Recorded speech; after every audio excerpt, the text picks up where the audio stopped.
Welcome to Samba Samba. Enjoy the video. You start by opening y equals and typing the function you want to graph. Use x for the variable and include parentheses where needed.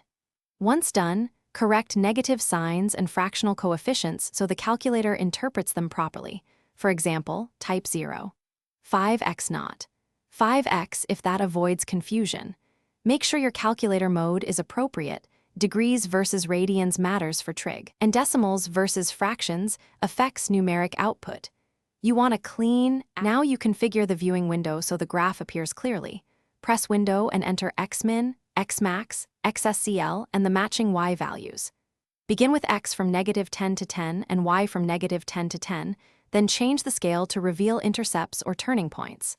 Once done, use quick options like zoom standard or zoom fit to auto-adjust.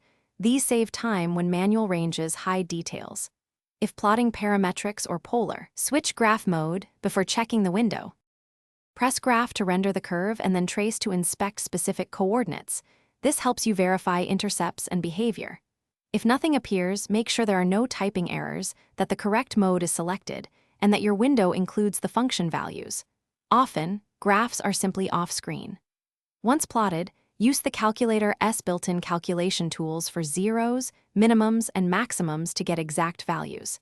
And if values seem wrong, recheck equation signs and parentheses first. Thanks for watching. Consider subscribing if we helped you.